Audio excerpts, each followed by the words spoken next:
Hello everyone, welcome to Steno Army. I hope आप अपनी तैयारी जो है वो बहुत अच्छे से कर रहे होगे। आप लोगों की एक और वैकेंसी आई है केवीएस स्टेनो की। इसके अंदर दो अलग अलग पोस्ट्स हैं। एक पोस्ट तो उनके लिए है जो ऑलरेडी गवर्नमेंट डिपार्टमेंट में वर्किंग है, और दूसरी उन लोगों के लिए है जो न्यू कमर्स हैं। तो आज हम इस पूरी वैकेंसी को डिटेल में समझेंगे। इसके अंदर काफ़ी सारी वैकेंसीज आती है केवीएस के अंदर, हर एक एक एक दो दो साल के अंदर।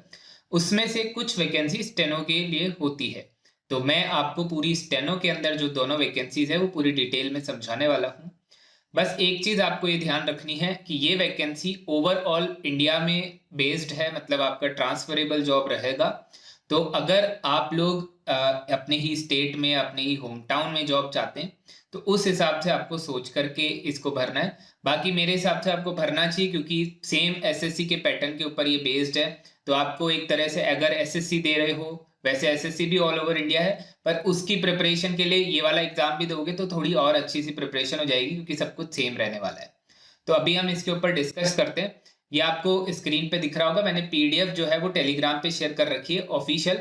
ये मैंने उसमें से सिर्फ स्टेनो का पार्ट निकाल लिया है, क्योंकि वो 70-80 पेजेस की है, तो वो हमारे पूरा कुछ काम का नहीं है। स्टेनो का जो है वो मैंने पूरा निकाल के इसमें डाल दिया है। इसमें सबसे पहले आप देखो कि इसके अंदर एक स्टेनोग्राफर ग्रेड फर्स्ट की वैकेंसी है। वो वैकेंसी उन लोगों के लिए है जो ऑलरेडी वर्किंग में है, या तो वो केवीएस डिपार्टमेंट में हो सकते हैं, या सेंट्रल गवर्नमेंट में, या स्टेट गवर्नमेंट, कहीं पर भी 5 साल का एक्सपीरियंस उनको होना चाहिए। वो इसको फिलअप कर सकते हैं। इसमें 45 पोस्ट है, 100 WPM की इसके अंदर स्पीड है। तो इसमें बाकी मैं डिटेल में नहीं जाऊंगा, क्योंकि ये काम का नहीं है। हम चलते हैं डायरेक्टली स्टेनोग्राफर ग्रेड सेकंड। इसके अंदर हर एक स्टूडेंट अप्लाई कर सकता है। कौन अप्लाई कर सकता है वो देखते हैं। सबसे पहले इसमें 64 टोटल नंबर ऑफ पोस्ट हैं। ग्रेड पे इसका ग्रेड डी वाला रहेगा, 25,500 से 81,100 वाला, ठीक है, जो एसएससी में ग्रेड डी होता है। उसके साथ में एज लिमिट 27 ईयर्स है मैक्सिमम। और केवीएस एम्प्लॉयज जो है वो 5 ईयर का उनको एक्सटेंशन है, मतलब आप केवीएस डिपार्टमेंट में लोअर ग्रेड पर कहीं पे जॉब लगे हुए हैं तो आप भी बढ़ सकते हैं, आपको 5 ईयर्स का रिलैक्सेशन मिलेगा। एजुकेशनल क्वालिफिकेशन समझ लो, ग्रेजुएशन आपके पास होनी चाहिए। आप साइंस, कॉमर्स, आर्ट्स किसी में भी हो, किसी से भी आप अगर ग्रेजुएटेड हैं तो आप इसको भर सकते हैं।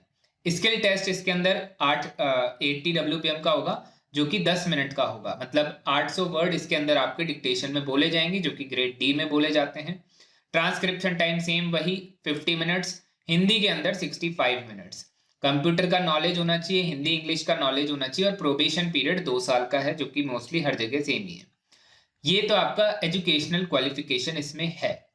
एक चीज आपको और ध्यान रखनी है कि 80 WPM का जो डिक्टेशन आपका होएगा वो आपका फ्लक्चुएशन के साथ में होता है, मतलब ऐसा नहीं कि फिक्स 80 WPM पे होता है। 85, 90, कभी कभी 95 भी जा सकता है।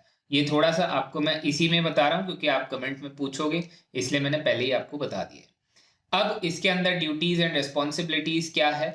बेसिकली वही काम जो आपका रहता है कि आपको कॉन्फिडेंशियल फाइल्स, मीटिंग्स में जाना, आपको अपने सुपीरियर के साथ में मीटिंग्स में उनके साथ डिक्टेशन लिखना, ये सारा काम आपका रहने वाला है। इसके बाद में एक चीज ये मैंने आपको स्टार्टिंग में ही बताया कि ये ट्रांसफरेबल जॉब है, ओवरऑल इंडिया में कहीं पे भी आपको भेजा जा सकता है, आपकी पोस्टिंग कहीं पे भी हो सकती है। तो ये ध्यान में रखना है। अगर आप चाह रहे हो कि आपके स्टेट के अंदर मान लो एक वैकेंसी और है, जैसे CSIR की वैकेंसी भी अभी चल रही है, उसके अंदर भी आप फॉर्म फिलअप कर सकते हो। वो दिल्ली बेस्ड है, तो जो दिल्ली में ही रहना चाहते हैं तो वो उसको फिलअप कर सकते हैं। उसके अंदर ऊपर आई बटन पर लिंक आ रहा होगा, वो वैकेंसी अभी करंट में है, तो उसको भी आप भरना चाहो वो भी भर सकते हो। सेम उसका भी वही पैटर्न है, उसको पूरा अच्छे से समझ लो, वो भी आपके काम की है। और इसमें ट्रांसफरेबल जॉब है, उसके अंदर ट्रांसफरेबल नहीं है, ठीक है। इसके बाद में इसके अंदर सीबीटी एग्जाम आपका पहले होगा। सीबीटी एग्जाम में क्या होगा, वही सेम पैटर्न, आपका इंग्लिश पूछा जाएगा, हिंदी पूछा जाएगा, जनरल अवेयरनेस है, रीजनिंग है, कंप्यूटर है, और क्वांटिटेटिव एप्टीट्यूड है। तो क्वांटिटेटिव एप्टीट्यूड में बेसिकली मैथ्स आएगा। इसका पूरा डिटेल में मैं आपको समझा दूंगा, सिलेबस का अलग से बना करके वीडियो, क्योंकि इसमें अगर पूरा डिटेल में बचाएंगे तो, क्योंकि लंबा है काफी सिलेबस इसके अंदर, सिलेबस के लिए अलग से बनाऊंगा। ये बेसिक चीज मैंने आपको बता दी है। स्किल का मैंने आपको बता ही दिया है, 80 WPM पे एग्जाम होगा और 10 मिनट का होगा। साथ में कंप्यूटर प्रोफिशिएंसी टेस्ट भी होगा, जो कि 100 नंबर का होगा। MS वर्ड, MS एक्सेल, ये सारी चीजें उसमें पूछेंगे। तो ये सारी चीजें आपको ध्यान रखनी है।